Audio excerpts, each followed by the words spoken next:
Hi, my name is Rafferty, and you're watching These Are Questions. This is the internet show where I ask people questions about things, life, and such not. Today's guest is a world-renowned professional swimmer. She is a multiple-time world record holder, and she's a mermaid. Did you know? Please welcome Merle Liivand. Hi. Thanks for having me. Thank you so much for being a part of These Are Questions. I greatly appreciate you taking the time to be a part of this interview. And let's get right to it. But before we get right into this interview, I need to explain the rules of These Are Questions. Merle, I'm going to ask you a series of questions that are going to be based around your career and aspirations, along with a mixture of questions that are borderline idiotic and, well, randomly stupid. Do you accept those terms? Yes, I do. Glad. So let me ask you, Merle, are you ready? Ready to swim through any obstacle here.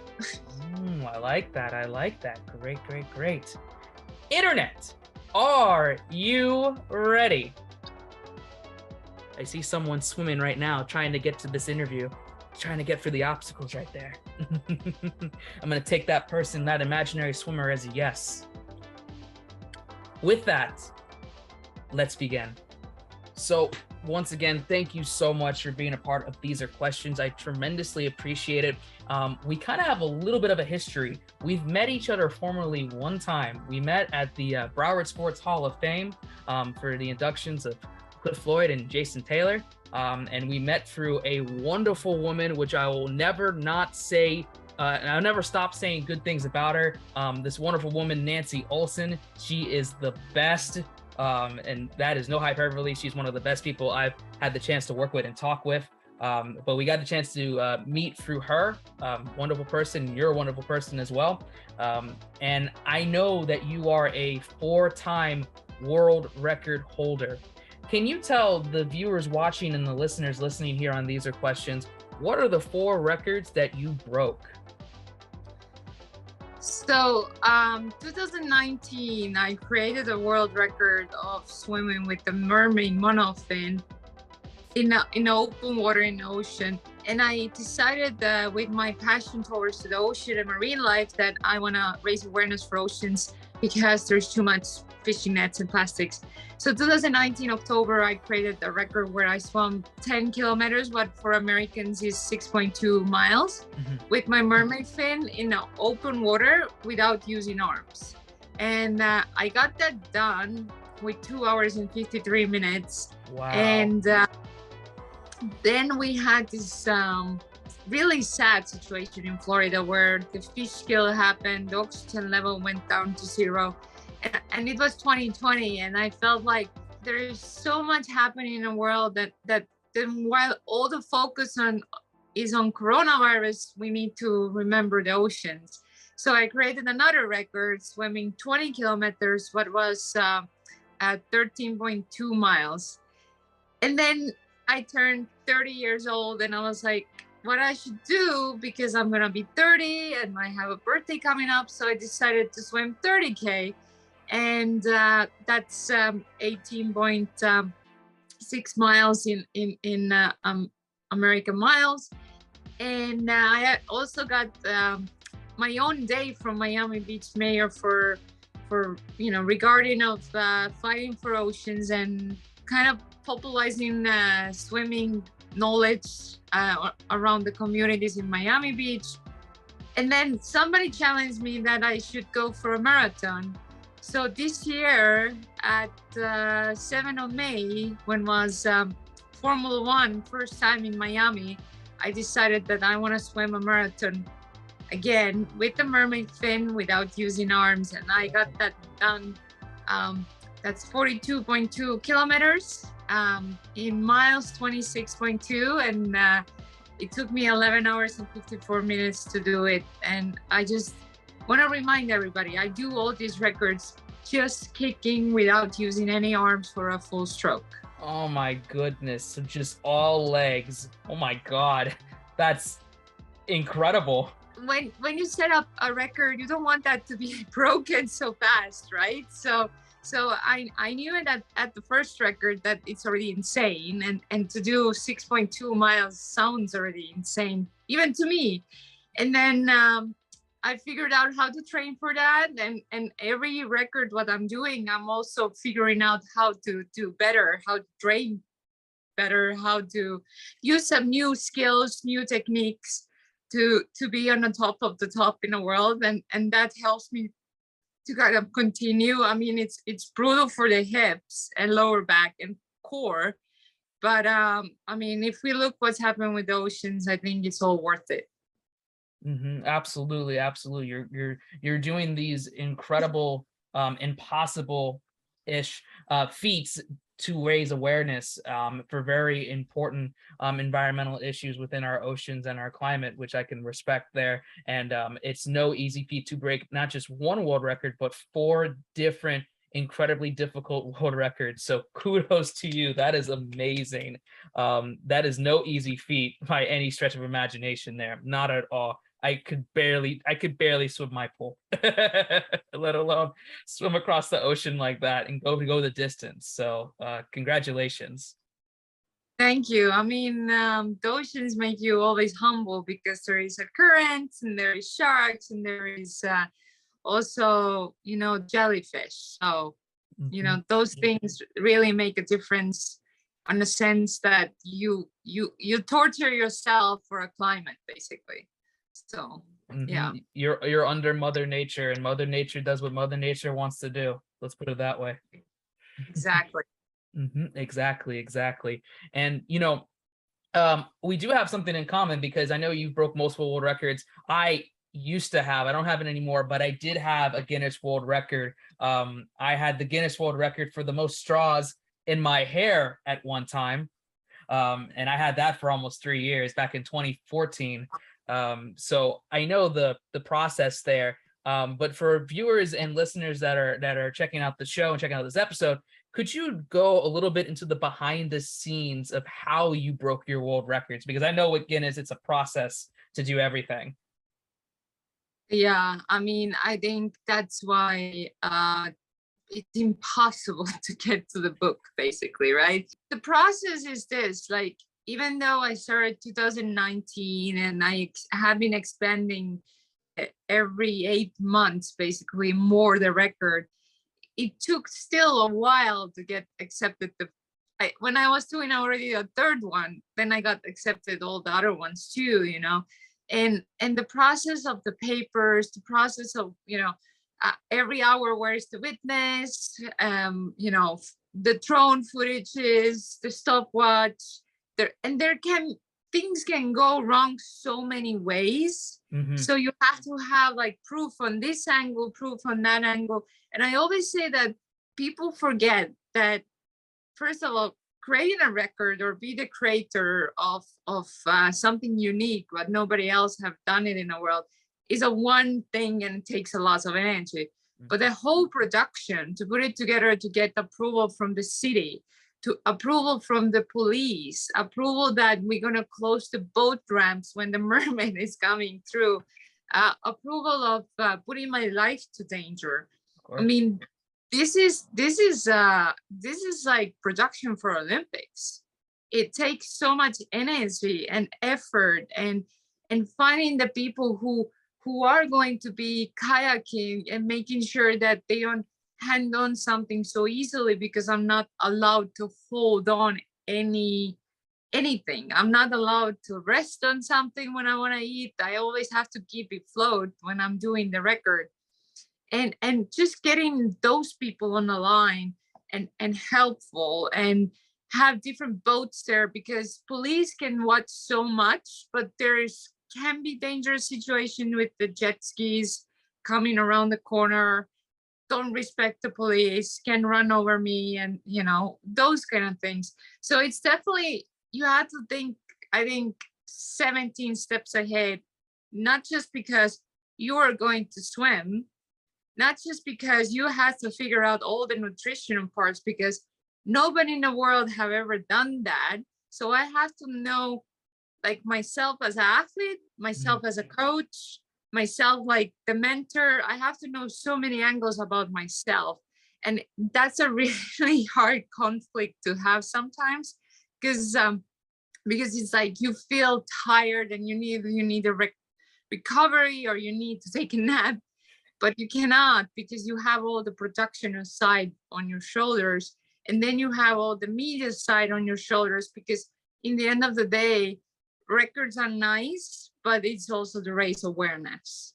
Of course, of course. But with that awareness comes great responsibility, and there's a lot of moving parts. And literally, as you kind of said, everything is on your shoulders, not just the record attempt, which is very daunting, very challenging, but everything that leads up to that attempt. It is quite the process. And I can absolutely relate in the sense of like dealing with not just Guinness, but like media and interviews and doing everything in preparation for the record. And it's quite challenging at times, and they have a very specific process of how they do their records and verify everything, that you have to follow a list of pages of rules, and it's quite challenging at times when you first step into it.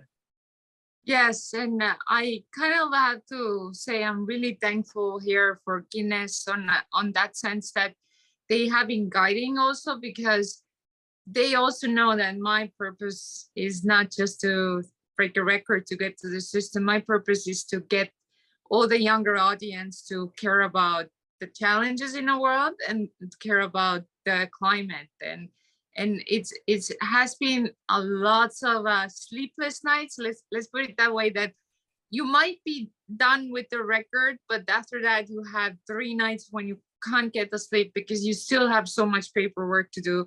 The timeline is so crunchy, and that is always the challenge. But that's why I applaud anybody who gets to the book, who gets to the system, who gets to hold the certificate, because it is precious, and how much work goes into that, and it builds also a character to follow a big dreams. Absolutely, absolutely. And to follow big dreams, you got to do big things. So it's no easy feat. But like I said, I congratulate you on that. And as from one former world record holder to a multiple time current world record holder, just saying congrats and kudos, because it's no easy feat.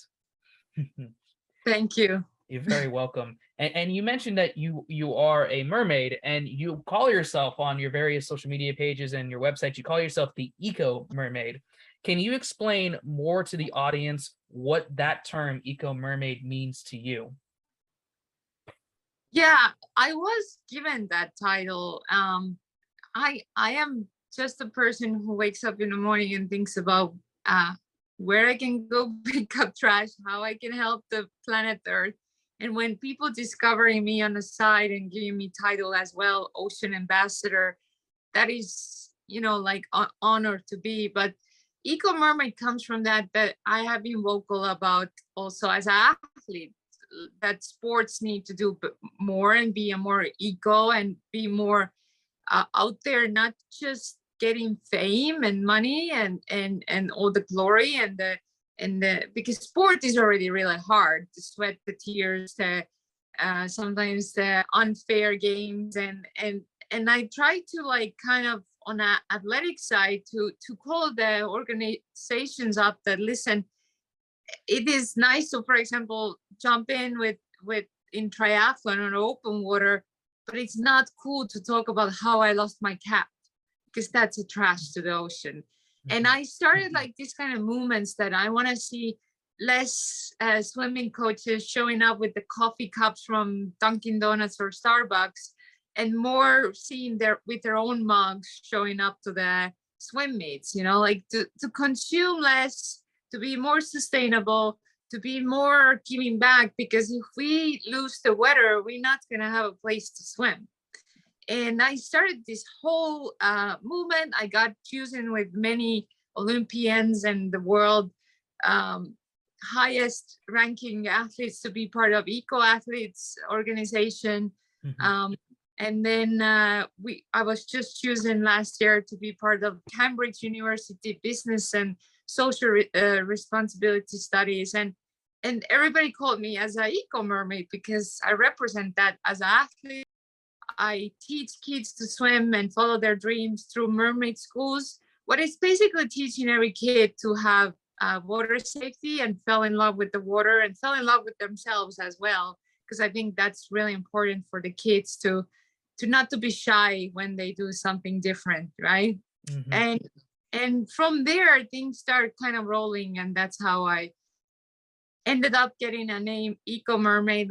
And as well, the media have been calling me that for so long, so I decided why not to adopt. And I just yesterday somebody reminded me that, you know, you're also modern day life mermaid. Like, you are the Ariel or Dara Hannah who shows the world how to be more sustainable. And I really it's an honor when somebody says that.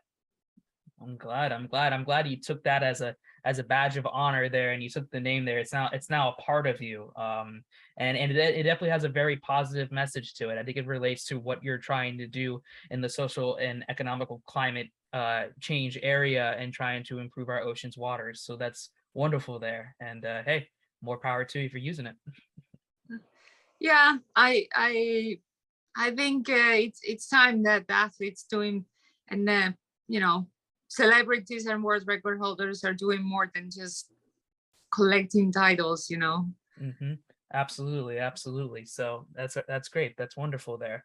And speaking of swimming, I do have a question for you.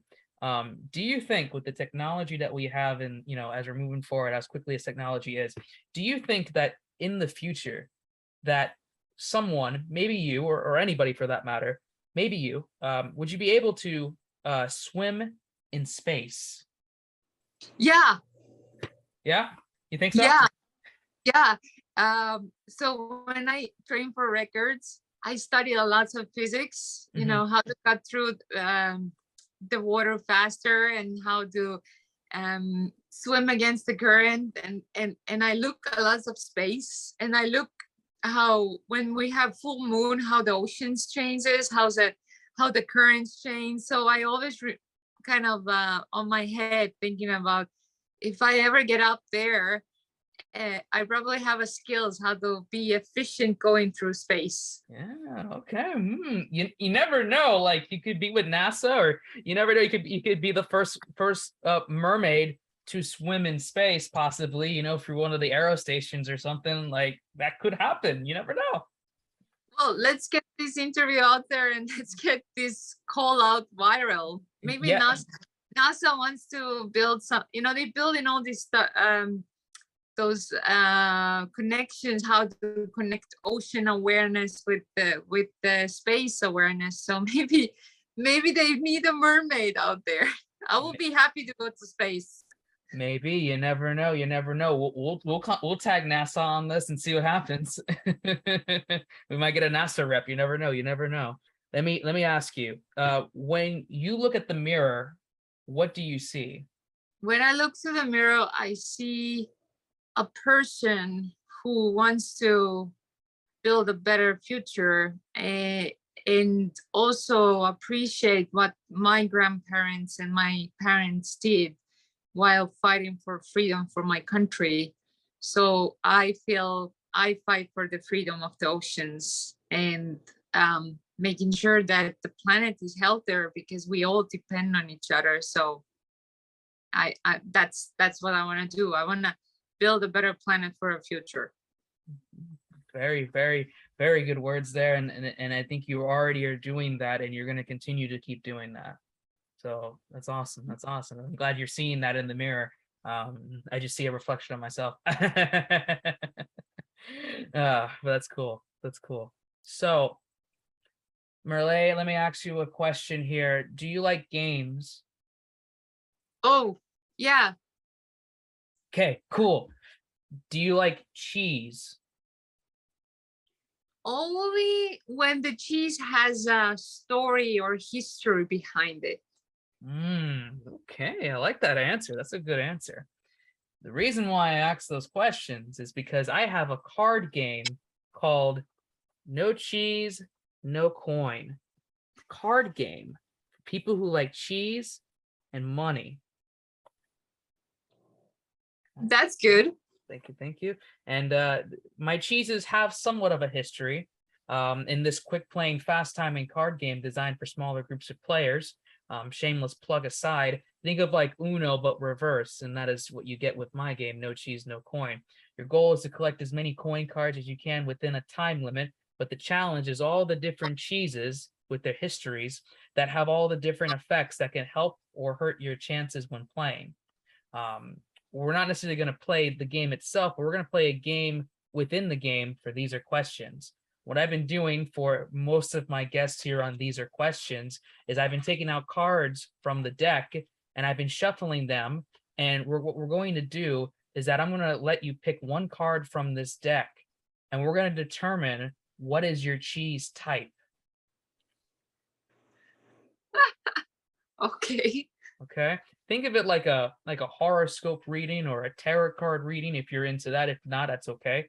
But we're gonna do this will determine your fate in terms of cheese. Okay. Okay. Okay. Good. I was about to call somebody, but you're gonna read me the future. Yeah. I'm gonna tell you the future. I'm gonna tell you the future. You know, I'm gonna tell you what your cheese will be. So what you're gonna do is I have my hand here. You can use this hand as a reference to pick which card you want. Pick the card that speaks to you. So it's all the way here. So like right here. Yes. Okay, this one. This is the Yeah. one. Yeah. Okay. It's a good one. You picked brie cheese. Huh. Well, it has a history. It does. It has a great history. It's a wonderful cheese. I really like that cheese.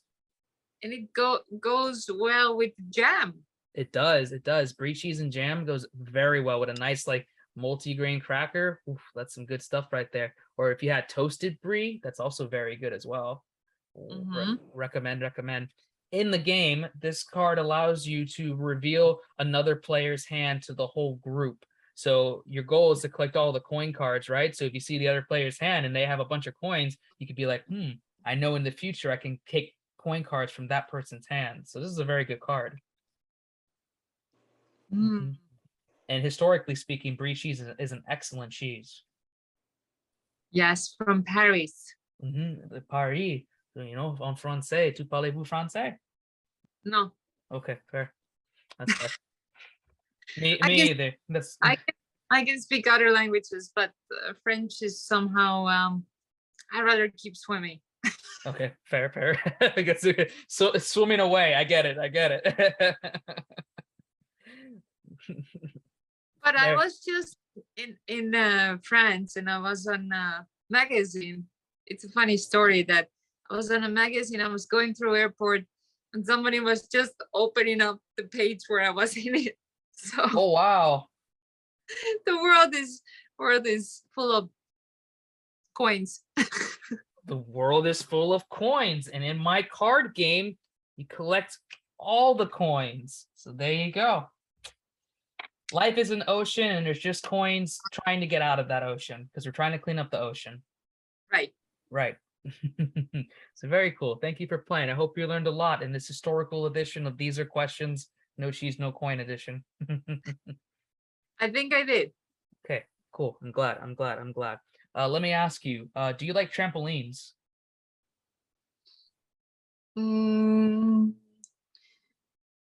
Not the small ones, Okay. but the ones what has ropes.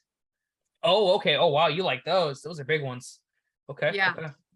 I grew up playing around there. Okay, nice. Yeah, we have them here in the States, and we have like they're newer, but we have trampoline parks. So there's a whole park designed to jump around and fly around and try not to hurt yourself while jumping. But they have full-fledged parks, which is crazy now. Yeah. No, I have been a couple of those. I grew up with them in Europe, and they're fun. It's the funniest thing to do after crazy 6K practice. I can imagine. I think that's a good de-stressor right there.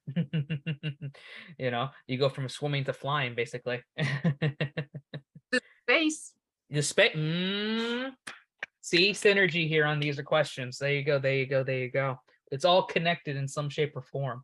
You do so much as a motivational speaker, as a model, as a mermaid brand ambassador for your homeland in Estonia. You know, where do you want to take yourself career-wise? Like, where do you want to go next? Well, I'm building a startup right now, and Okay. I want that big aquarium startup to be successful. Ooh, an Um, aquarium startup. Okay. I call that an aquarium startup, but it's a tech type of startup. It's gonna help the climate. It's let's put it that way. Being on this world, the list what you were just reading to me, I meet so many people. I meet so many international speakers. I meet a lots of people, and sometimes I feel there is a lots of people who likes to be the social media models, but not the role models, and or like climate change. Everybody talks there is a climate change, but nobody doesn't tell the humans what they really can do Mhm. or how they can help their region, their communities to shape and be the role models of the climate. And I start calling that it's nice to shake hands and talk and eat croissant, but it's harder to get out there on a heat and clean up the oceans. It's really brutal. Mhm. And with the startup, I want to like change lots of things on the world, and I really hope that's going to make a difference, because I have got to the point in my life where I feel like I have achieved a lot, but I want now everybody around me to also achieve a way better planet, a way cleaner air planet, a way stable planet. And I feel I know where I want to go, but I want to inspire more people around me to be the role models, not the social media models. Mhm. I like that. I like that. I think that's very important to be, social media is one thing and it shows one side of a human and one side of a perspective, but being a relatively positive role model and trying to provide a message that you can do for others to listen to and try to help inspire others really can make a difference in one person's life. And I always say, as you get bigger, as you do more things, you have more of a responsibility to, you know, provide an image that you feel comfortable that others can relate to and also inspire to, and that's not easy. That gets more and more challenging as you get bigger and bigger, but it is doable. And it takes a lot, but it's definitely doable and it's definitely achievable. And I think you're doing that right now and you're continuing to do that. So I can absolutely respect that. And it leads to my next question. I wanted to ask you, what is one of the greatest pieces of advice you've received so far in your story career at this time?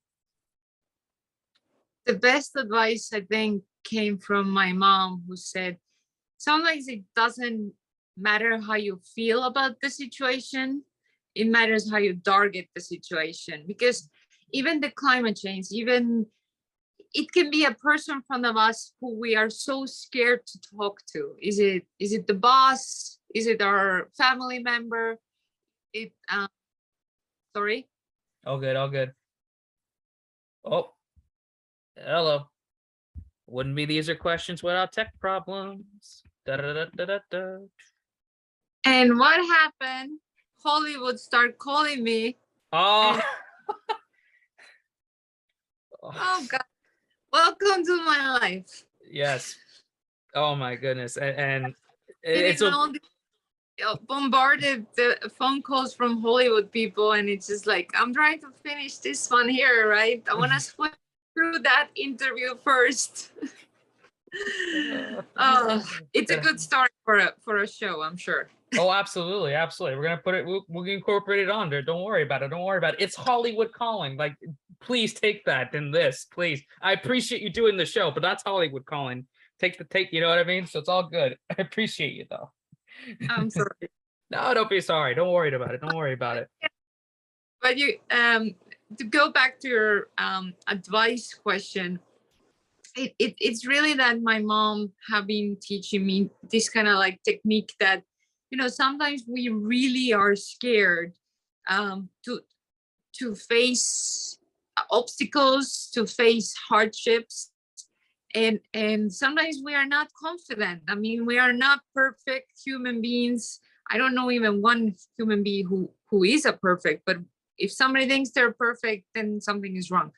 But sometimes it's so scary that we always create the enemy between our two ears and, you know, in our head.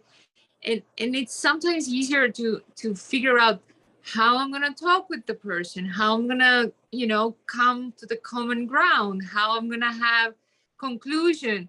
And if you're losing also some kind of project or job, what you want, or a medal in a swimming race, that doesn't mean the life is over. You know, like it's really, it doesn't matter how you feel about the situation, it matters how you target the situation. And that was something what I learned really early on when I was called out by the doctors that I'm weakest person in the world. I started swimming because my lung collapsed. I had Wow. all these, health problems being in a hospital, and my mom constantly had to like fight with the doctors to tell like she's different. It's nothing is like she's weak, you know, or like she loves when I lost the competition because she taught me how to build a character with the good, you know, that you respect the others and you respect yourself. And I think that is so important nowadays. People don't know how to lose anymore. And when they lose it, they get into their shells. And the reality is that actually you should be out there and telling yourself, okay, I lost what I wanted to have, or my goal is gone. But the future always guides you to the right place.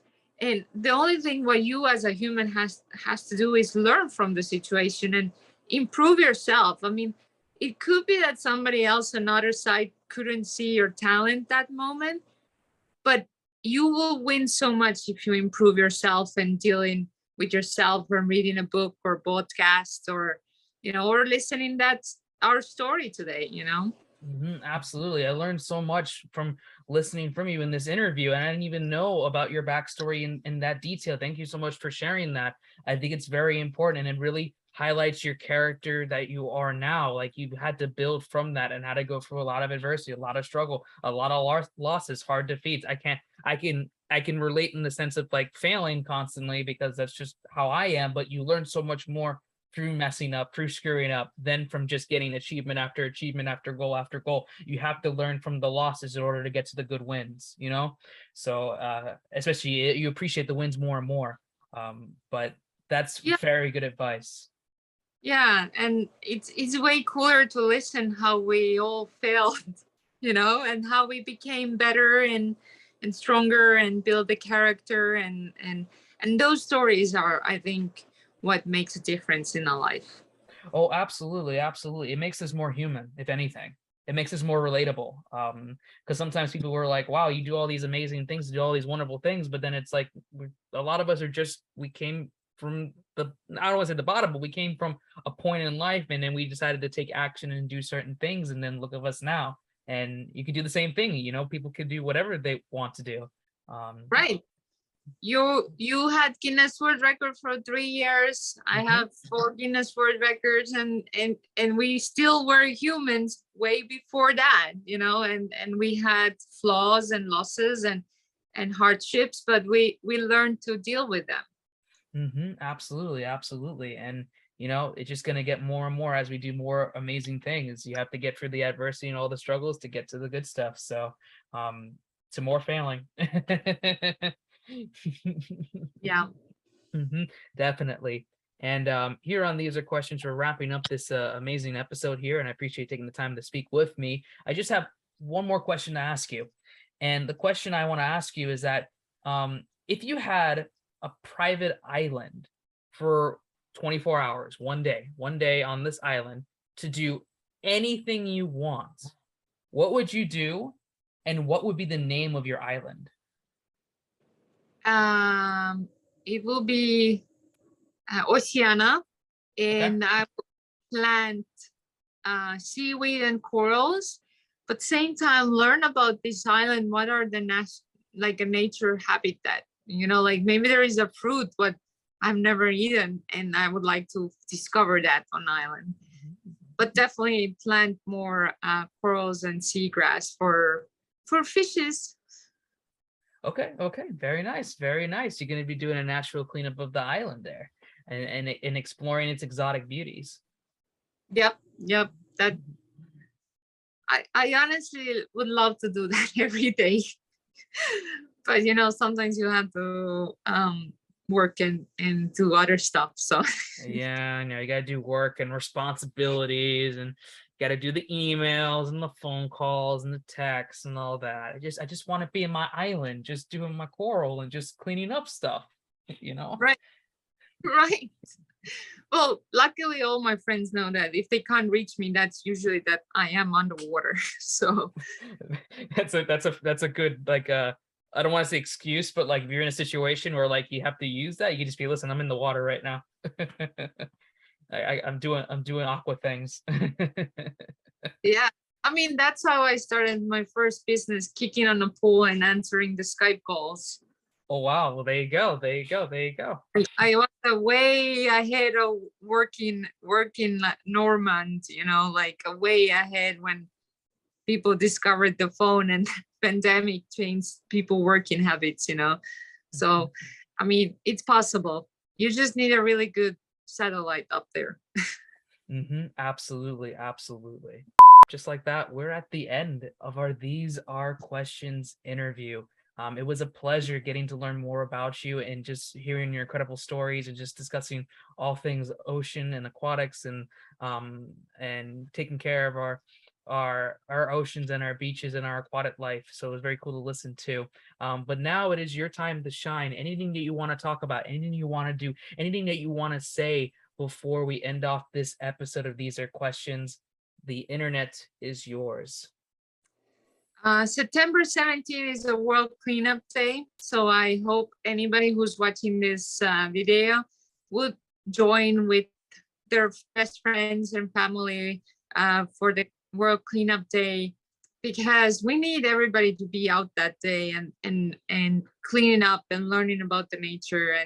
And we should forget that day stuff. We should focus on the beauty of the nature. So I applaud anybody who's listening this interview and maybe take a chance to take a look at it, how to change the world together with so many other mermaids. Absolutely.